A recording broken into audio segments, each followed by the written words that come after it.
Everyone, I am Neetu Gupta, your science teacher from Gyandeep senior secondary public school Sikohabad. पिछली video में हमने crop production and management का chapter first का part first complete किया था, जिसमें कि हमने आपको क्रॉप्स के बारे में समझाया, टाइप्स ऑफ क्रॉप्स के बारे में समझाया था और क्रॉप्स का प्रोडक्शन कैसे होता है, उसके मैनेजमेंट कैसे होता है, उसकी basic practice of crop production की कुछ स्टेप्स बताए थे, जिसमें कि हमने first part preparation of soil complete किया था। अब इस वीडियो में हम सेकेंड पार्ट सोइंग और adding manure and fertilisers complete करेंगे। Okay students, okay now second point is sowing. Students, जब हम एक बार सॉइल को प्रिपेयर कर लेते हैं बाय प्लोइंग, लेवलिंग और मैन्योरिंग के द्वारा, तो वो हमारी जो फील्ड है वो सीड्स सोने के लिए तैयार हो जाती है। तो सीड्स का बोना, सीड्स का सो करना हम क्या कहलाता है? सीड सोइंग कहलाता है। तो स्टूडेंट्स, सोइंग मीन्स क्या होता है? सीड को सोना हम सोइंग कहलाते हैं। तो the process of scattering seeds in the ground, यानी कि सीड्स को ग्राउंड में बिखेरना फॉर ग्रोइंग द प्लांट्स को उगाने के लिए इज कॉल्ड सोइंग। उसको हम बोलते हैं सोइंग। अब सो करने के लिए फार्मर्स क्या करते हैं कि सीड्स की पहचान करते हैं कि वो हेल्दी है, सीड्स अच्छा है, जिससे उसकी प्रोडक्शन अच्छी हो। तो उसके लिए वो एक एक्टिविटी अपनाते हैं कि वो पहले एक बीकर लेते हैं, बीकर में पानी भरते हैं और उसमें एक सीड्स डाल देते हैं, जिससे कि उनका इस तरह से बीकर लेते हैं और पानी भर देते हैं और कुछ छोटे छोटे सीड्स उसके अंदर डाल दी जाती हैं, और जो सीड्स बॉटम में बैठ जाते हैं वो गुड बोलते हैं, हेल्दी सीड्स होते हैं, क्योंकि उनकी जो वॉल्यूम है वो भारी होता है। और जो सीड्स हमारे ऊपर तैरते रहते हैं, वो हमारे फ्लोट करते रहते हैं, वो हमारे स्पॉइल्ड सीड्स होते हैं, यानी कि उनमें कोई ना कोई इन्फेक्शन होता है। इसलिए जो सीड्स बॉटम में डूब जाते हैं, सिंक हो जाते हैं, वो गुड हेल्दी सीड्स होते हैं, हेल्दी सीड्स होते हैं। उन्हीं को हम वो जो फार्मर्स है वो उसको ग्राउंड में सो करता है, स्कैटर करता है। ओके, अब आता है आपका, जब हम स्कैटरिंग कर रहे हैं सीड्स को, तो हम किस तरह से कर रहे हैं? तो सोइंग ऑफ सीड्स का बोना हम दो टाइप्स करते हैं, या तो सोइंग बाय हैंड्स, या तो हैंड से मैनुअली हम उसको अपने हाथों से उसमें ग्राउंड में बिखेर देते हैं, या फिर sowing with a seed drill, या फिर हम सीड ड्रिल इम्प्लीमेंट है आपका सोइंग करने का, इसको सीड ड्रिल बोलते हैं। सीड ड्रिल को हम सीड को सोने के लिए यूज़ करते हैं। अब जब हम sowing of seeds by hand करते हैं, यानी कि मैनुअली करते हैं, तो इस कॉल्ड ब्रॉडकास्टिंग। उसको हम बोलते हैं ब्रॉडकास्टिंग।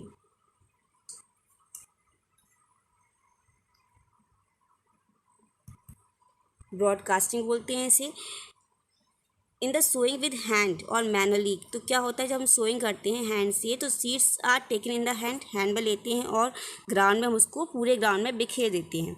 ये मेथड हमारा अच्छा नहीं होता। क्यों नहीं अच्छा होता? क्योंकि कभी कभी सीड्स क्या होते हैं, एक ही स्थान पर कई सारे सीड्स आ जाते हैं, या बहुत दूर दूर स्कैटर हो जाते हैं, और इसके अलावा उनकी गहराई जो होती है वो ज़्यादा अंदर तक नहीं जा पाती, ऊपर ही ग्राउंड पर डले रहते हैं, जिससे कि क्या होता है, कभी कभी बर्ड्स या एनिमल्स उसको उठा लेते हैं और खा लेते हैं।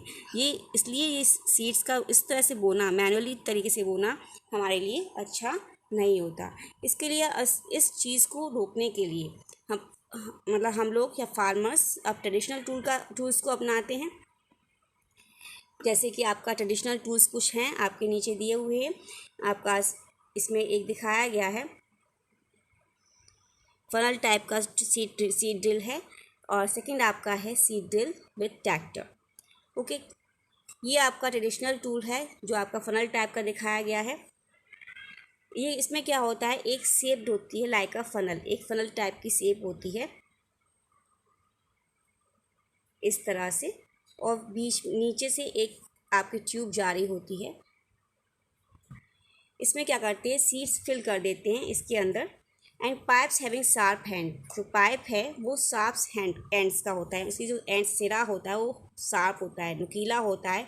जब वो हमारे जो प्लॉ है, प्लॉ के साथ इसको हम लगा देते हैं, तो जब सॉइल के साथ वो क्या करता है, सॉइल को पियर्स करता है, यानी कि उसको छेदता है, भेदता हुआ निकलता है, और उसको जो सीड है उसके अंदर, फनल के अंदर सीड्स हैं, वो उससे हमारे ग्राउंड में आ जाते हैं। लेकिन इससे क्या होता है, इससे लेबर, जो फार्मर्स की लेबर भी बहुत लगती है, और बैल जो हमारे बुलक्स हैं वो भी थक जाते हैं। इसलिए टाइम और आपका लेबर दोनों ही बहुत ज़्यादा खर्च होते हैं। बट सीड ड्रिल, अगर हम कई सारी सीड ड्रिल अगर ट्रैक्टर से साथ ज्वाइन कर दें, इस तरह से दिखाया गया है। और tractor driven modern seed drill है ये। Seed drill is use for sowing with the help of tractor. जब हम ट्रैक्टर में यूज़ करते हैं तो इसमें एक फनल है जिसमें कई सारी ट्यूब्स लगी हुई हैं, आयरन ट्यूब्स लगी हुई हैं, और जो कि हमारे ट्रैक्टर का जो कल्टीवेटर है, कल्टीवेटर के कई सारे प्लोस एयर से वो जॉइंट हैं, जिससे कि सीड्स जो हैं uniformly eight equal place and covered by soil. Seeds क्या करते हैं, इक्वली यूनिफॉर्मली इक्वल प्लेस पर आ जाते हैं, और इसके अलावा जब हम ट्रैक्टर को चलाते हैं तो वो सीड्स जो हैं हमारे सॉइल से कवर्ड होते जाते हैं, जिससे कि ये हमारे लिए चांसेस नहीं होता कि कोई भी एनिमल्स उसको उठाकर खा सके। तो सीड ड्रिल के हमारे एडवांटेज क्या हैं, तो by using a seed drill for sowing the seeds are sown at the correct depth and correct intervals, यानी कि जो है करेक्ट गहराई में जाते हैं सीधे, और उसका जो इंटरवल्स है यानी कि जो दूरी है वो भी उसकी अच्छी होती है। और the seeds sown with a seed drill are in regular rows, वो रेगुलर रोज में होते हैं, इस तरह से रेगुलर रोज में होंगे, या तो ज़्यादा दूर होंगे ना ज़्यादा पास होंगे।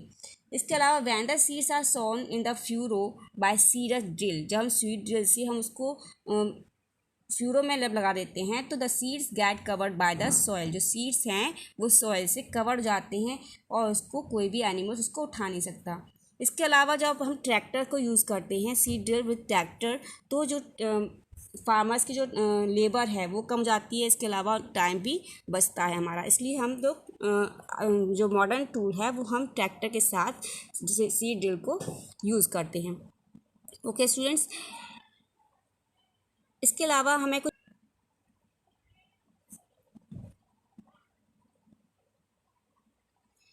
फर्स्ट आपका है precaution of for sowing seeds. Seeds should be sown at the right depth, यानी कि जो सीड्स हैं वो हमारे राइट मतलब डेप्थ पर होनी चाहिए, मतलब उनकी गहराई जो है ठीक होनी चाहिए।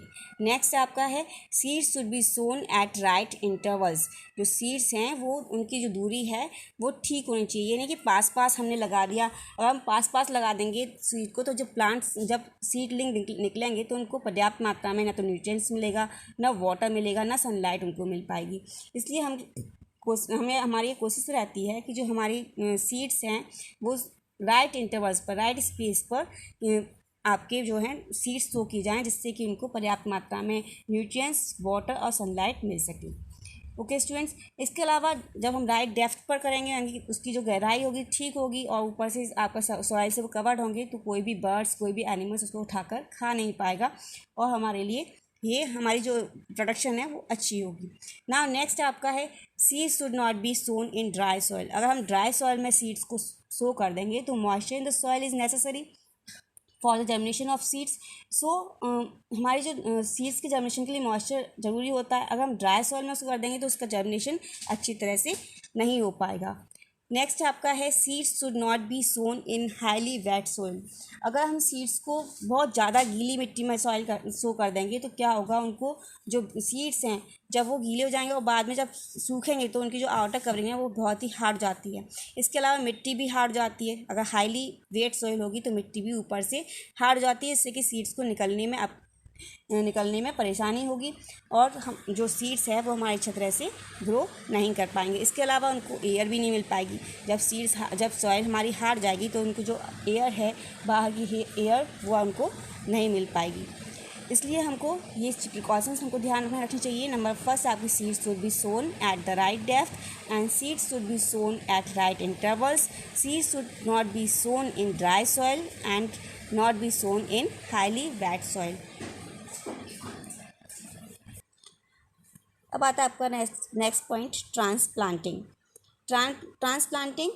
The process of transplanting the process of transferring the seedlings from the nursery to the main field, यानी कि अगर हम नर्सरी में अगर हम सीडलिंग को लगाएं और उसको निकाल कर फिर फील्ड में लगाएं तो उसे हम बोलते हैं ट्रांसप्लांटिंग।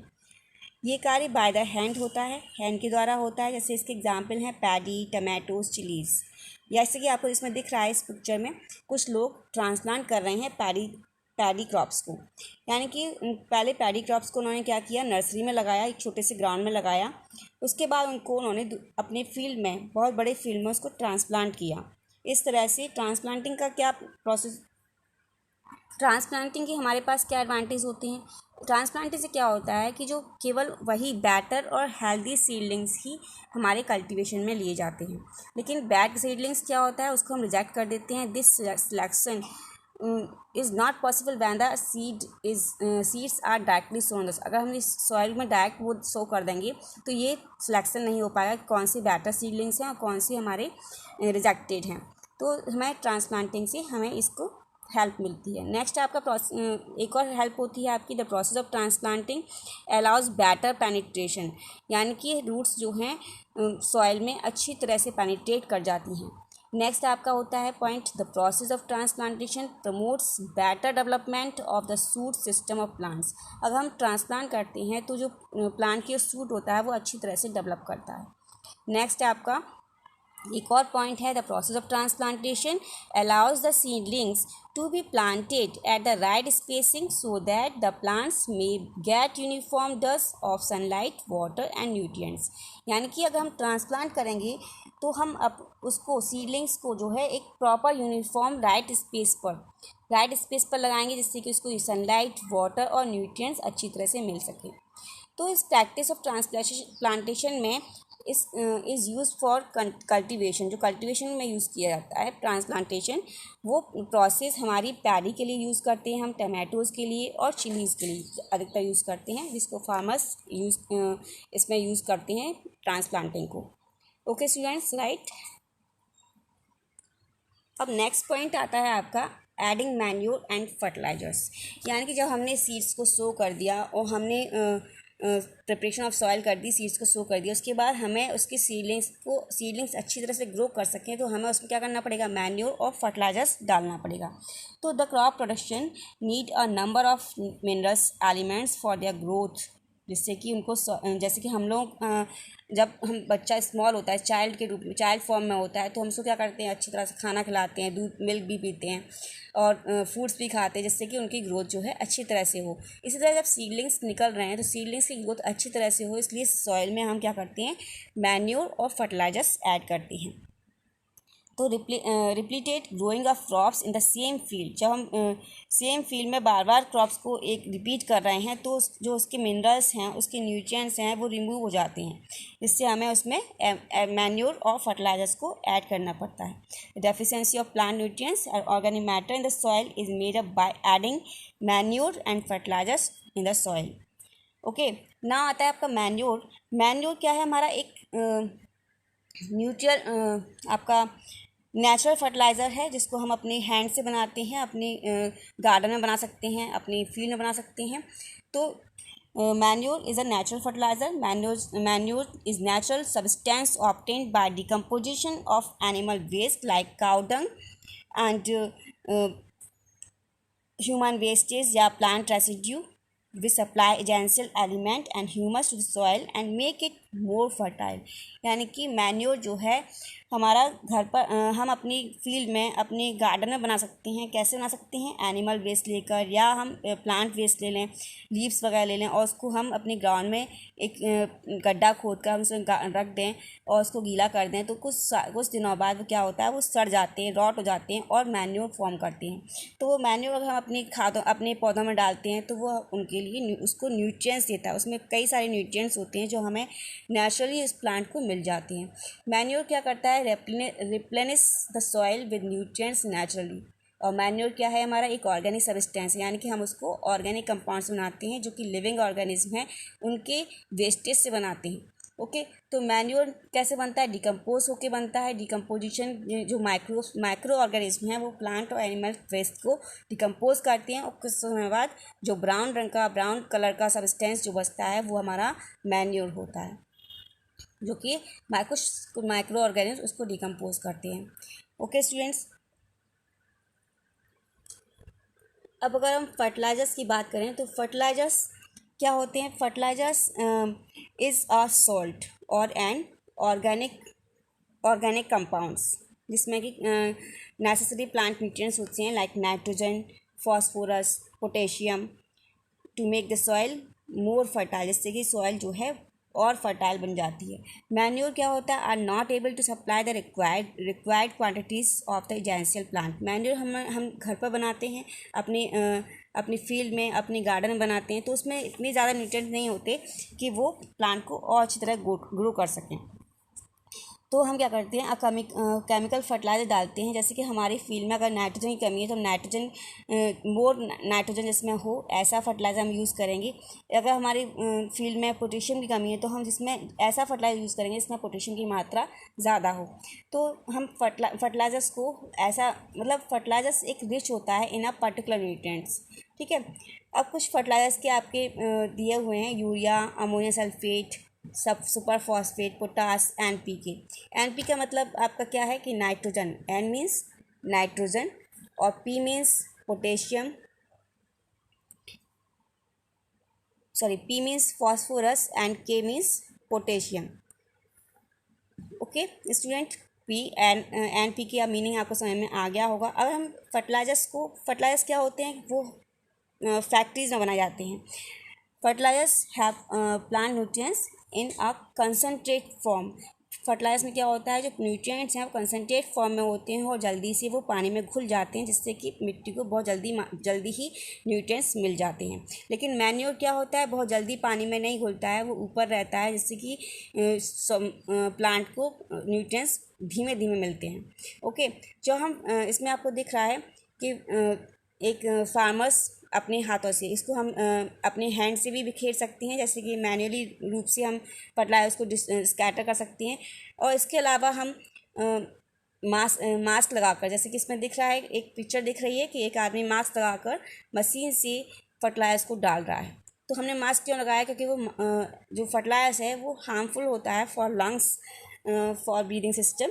सो इसलिए हम लोग क्या करते हैं, मास्क लगाकर फर्टिलाइजर्स को स्कैटर करते हैं। इसके अलावा अगर हम एक्सेसिव यूज़ करें फर्टिलाइजर्स का तो can make the soil highly acidic. ज़्यादा यूज़ करने पर फर्टिलाइजर्स क्या होता है, सॉइल को हाईली एसिडिक बना देता है, जिससे कि जो सॉइल है हमारी वो लेस फर्टाइल हो जाती है।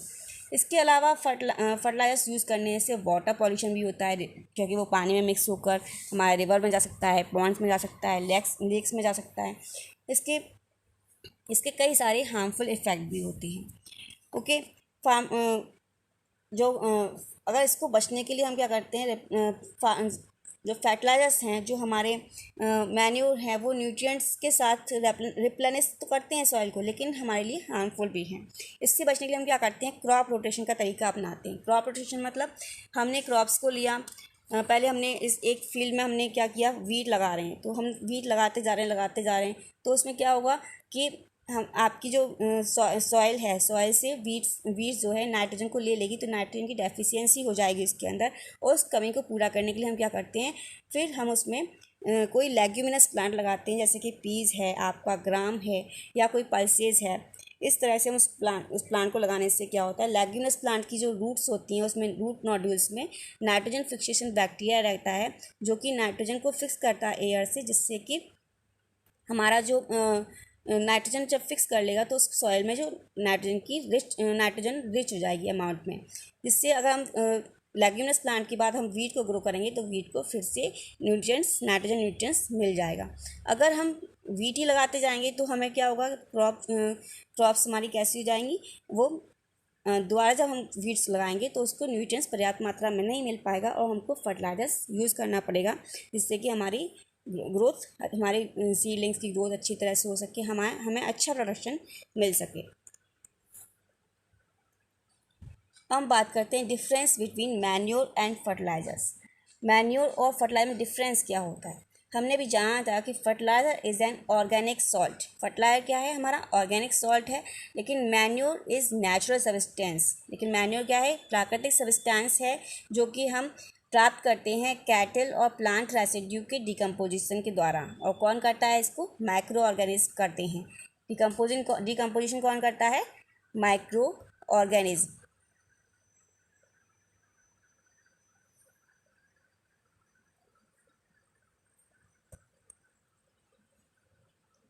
Fertilise prepared in factories, fertiliser को हम फैक्ट्रीज में बनाते हैं, लेकिन manure is prepared in the field. Manure कहाँ पर प्रिपेयर किया जाता है? फील्ड में या गार्डन में।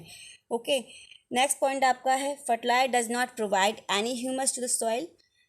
फर्टिलाइजर जो है सॉइल को कोई भी ह्यूमस प्रोवाइड नहीं कराता। ह्यूमस मतलब कोई भी डार्क ब्राउन सब्सटेंस फर्टिलाइजर से नहीं मिलता, क्योंकि फर्टिलाइजर क्या होता है? सॉल्युबल होता है इन वाटर और कंसनट्रेट होता है, जिससे कि जल्दी से पानी में घुल जाता है और प्लांट को बहुत जल्दी ही न्यूट्रिएंट्स मिल जाते हैं।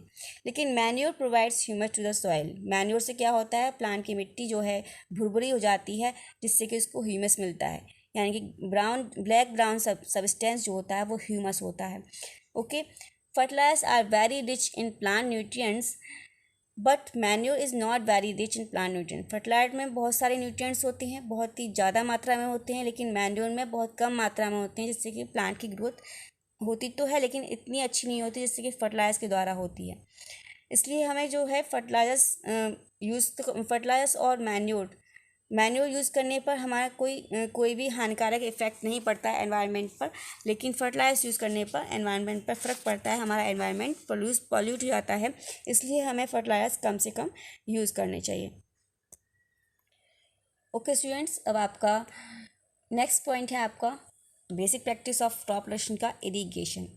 इरीगेशन मीन्स क्या होता है? Supplying the water to crop plants में पानी को प्रोवाइड कराना। All of you know very well that all living organism need water. बिना वाटर के सर्वाइव नहीं कर सकते कोई भी लिविंग ऑर्गेनिज्म, इसलिए और इसी तरह all the crop plant need water for their growth. तो the crop plant absorb water from the soil. जो वाटर है, वाटर किसके द्वारा एब्जॉर्ब होता है? बाय रूट्स के द्वारा होता है। इसके अलावा what is the irrigation? Irrigation क्या है? The process of supplying water to crop plants in the field is called irrigation. लेकिन इरीगेशन क्यों नेसेसरी है, यानी कि वाई इज़ इरीगेशन नेसेसरी? तो इरीगेशन अगर हम प्लोइंग से पहले करते हैं सॉइल में, तो क्या होता है? जैसे हमारी सॉइल को मतलब सोइंग से पहले, हमने सीड बोने से पहले अगर हम इरिगेशन किया है मिट्टी में, तो क्या होगा? उससे सॉइल हमारी कैसी हो जाएगी? सॉफ्ट हो जाएगी, जिससे प्लोइंग हमारी अच्छी तरह से हो सकेगी। हमारी जो प्लोइंग है फार्म्स की वो ईजी हो जाएगी। नेक्स्ट पॉइंट होता है आपका जर्मिनेशन ऑफ सीड्स। अगर हम इरिगेशन कर रहे हैं तो इरिगेशन से क्या होगा? सीड्स को जर्मिनेट करने के लिए ऑप्टिमम मॉइस्चर उनको मिलेगा, जिससे कि उनकी जो ग्रोथ है वो अच्छी तरह से हो पाएगी।